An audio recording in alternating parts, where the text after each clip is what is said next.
ayan guys, good afternoon everyone. So magla-lunch na muna kami dito sa Chikaan at Veranza Mall. So we're here at Shenzhen. And then, I'm so happy kasi may pa-t-shirt si Mayor. So, bumili siya ng t-shirt na parang matching-matching. So, eto na yon. Hindi na ako na-surprise kasi sumama ako nang binili niya to. So, eto na nga yun guys. Buksan na natin ha. Yan. Tadang! Okay. So, ayan. So, printed siya na parang summer-summer. Nasa shade of blue and green. So, yan yung sa akin. And, ang sa kanya naman is halos same pa rin ng color pero more on green. So, yan sa kanya.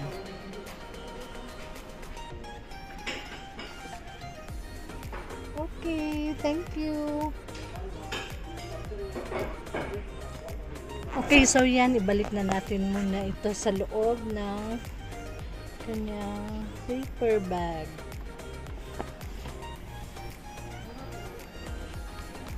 And medyo gutom na kami. So, mag-order na tayo ngayon.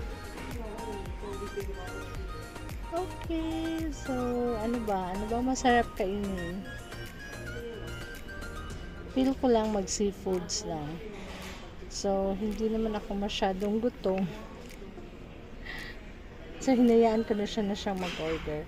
Pero yung sa akin, ito lang, yung shrimp.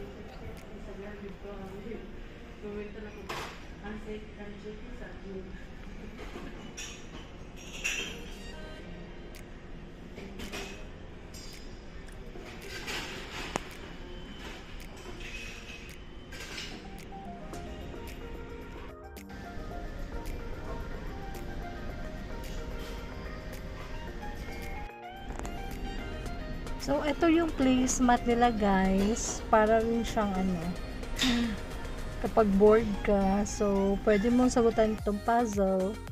So, yan na yung in-order ko na Camarón Rebozado ng Chikaan. So, very unique yung lalagyan niya. Naka-wooden siya. So, kahoy siya. Then, ang order niya is parang sinuglaw. Parang siyang kinilaw. Kilawin ba? Or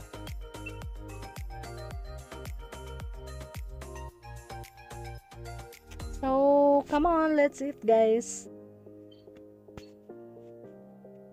Then, nag-order rin ako ng turon. Which is, hindi ko na nakain kasi busog na ako.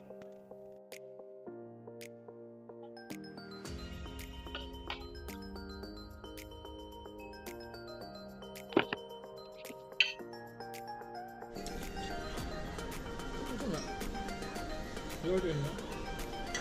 Ano na? Turon?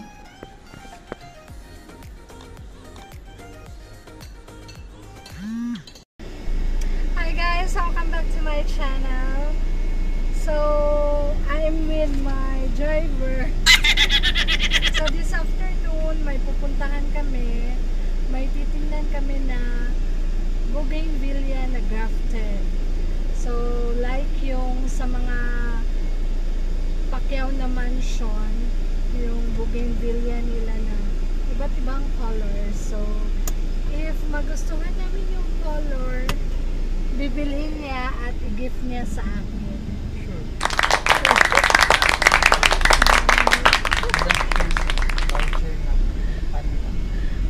So, gift niya sa akin dahil isa akong mabuting asawa, mabait.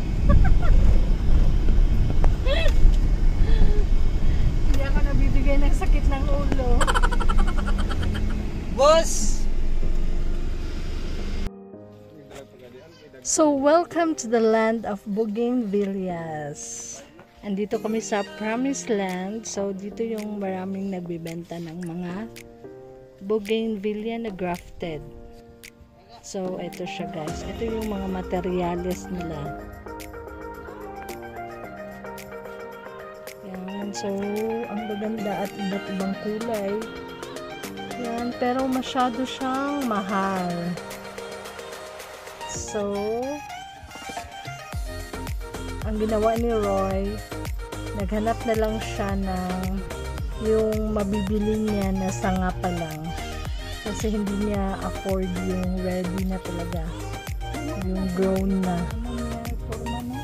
So, yan. Hanap na lang siya ng sanga. Then, siya na lang ang magpapabuhay at magagraft. Siya na ang maglagay ng iba't ibang colors na yung preferred talaga namin.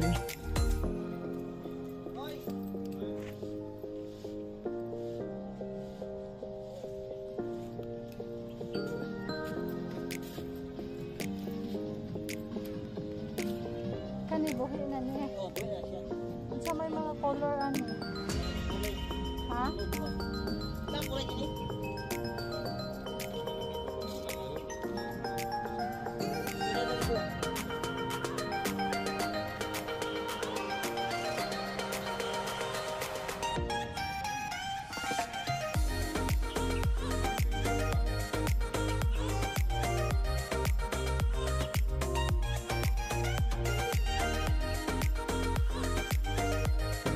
So, yung mga nasa likuran ko, nasa 3 to 4 feet lang siya, pero ang presyo niya ay nasa 10 to 15,000 depende sa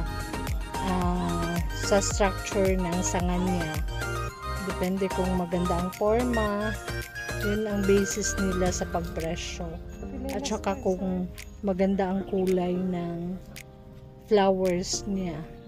So, ayan, si Habi tumatawad pa rin.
So, ito na yung nabili namin na sanga ng bougainvillea. Malaki siya.